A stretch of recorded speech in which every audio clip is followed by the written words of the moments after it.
السلام عليكم ورحمة الله وبركاته. نحمده ونصلي على رسوله الكريم، أما بعد، فأعوذ بالله من الشيطان الرجيم. بسم الله الرحمن الرحیم۔ ناظرین کرام، سنن ابن ماجہ کی حدیث ہے، نبی کریم صلی اللہ علیہ وسلم نے فرمایا، جب کسی قوم میں بے حیائی، فحاشی عام ہو جائے، وہ کھلم کھلا گناہ کرنے لگیں، تو اللہ ان پر طاعون جیسی بیماری مسلط کر دیتا ہے۔ وہ بیماریاں جس سے کئی افراد یکدم موت کا شکار ہو جائیں۔ جب گناہ کو گناہ سمجھا ہی نہیں جاتا بلکہ اعلانیہ کیا جاتا ہے، تو اللہ کا عذاب مہلک بیماریوں کی صورت میں آتا ہے۔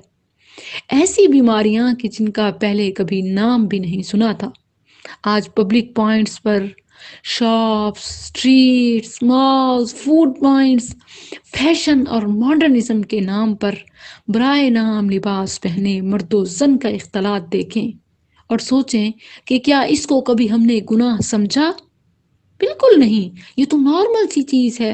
کبھی ہم نے گناہ سمجھا ہی نہیں ہے، بلکہ بڑے سے بڑے دیندار لوگوں کو وہاں کھچے چلے جاتے دیکھا۔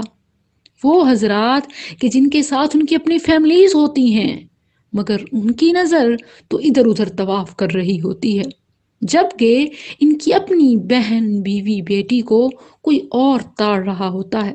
کیا پوچھتے ہیں میں کس کس بے حیائی اور فحاشی کا تذکرہ کروں؟ مرد خود اپنی بیوی کو شو پیس بنا کر ساتھ لے کر چلتا ہے، باہر نکلتا ہے۔ گھر میں وائف جس بھی حال میں ہو، جیسی بھی ہو، انہیں کوئی سروکار نہیں ہوتا، مگر باہر نکلنے سے پہلے ایک دفعہ ضرور جائزہ لیا جاتا ہے کہ کیسی لگ رہی ہے۔ حالانکہ گھر کے اندر وائف اپنے ہسبینڈ کے لیے ہے، جبکہ باہر دوسروں کی نظروں کی پیاس بجھانے کے لیے، اور یہ اپنی آنکھوں کی تسکین شاید کسی اور کی فیملی کو دیکھ کر پوری کر رہا ہوتا ہے۔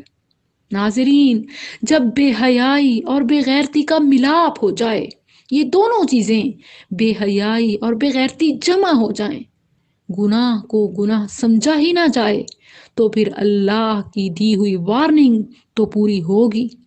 مہلک وبائی اور موذی امراض تو پھیلیں گی۔ سورہ توبہ آیت نمبر 126 ارشاد ربانی ہے، اولا يرون انهم يفتنون في كل عام مرة او مرتين، کیا یہ لوگ دیکھتے نہیں کہ وہ ہر سال ایک دو مرتبہ کسی نہ کسی آزمائش میں مبتلا ہو جاتے ہیں؟ کبھی ڈینگی تو کبھی کرونا، کبھی کوئی تو کبھی کیا، ثم لا يتوبون ولا هم يذكرون، پھر بھی نہ وہ توبہ کرتے ہیں اور نہ ہی کوئی سبق حاصل کرتے ہیں۔ ہمارے ہاں عجیب و غریب سسٹم ہے، کہیں کرونا کے حوالے سے مسخرہ پن اور لطیفے گردش کر رہے ہیں، اور کہیں کرونا کے خوف سے مساجد نہ جانے کا بہانہ مل گیا ہے۔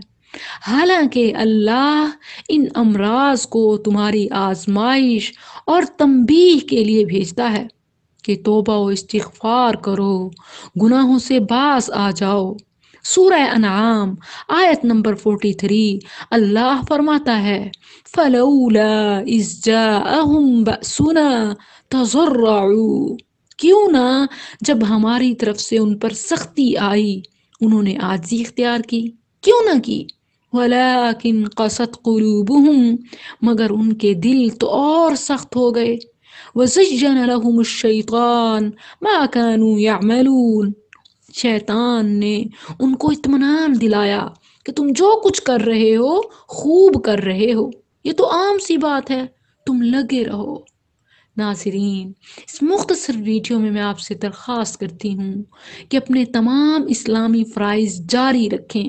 حفاظتی اقدامات کے طور پر صبح و شام کے اذکار الصباح، اذکار المساء بیسٹ ہیں۔ توبہ و استغفار کریں، صبح شام کے اذکار پڑھیں۔ موت جب اور جیسے اللہ نے لکھی ہے ویسے ہی آئے گی۔ ڈرنے کے بجائے اللہ پر یقین رکھیں۔ السلام علیکم ورحمۃ اللہ۔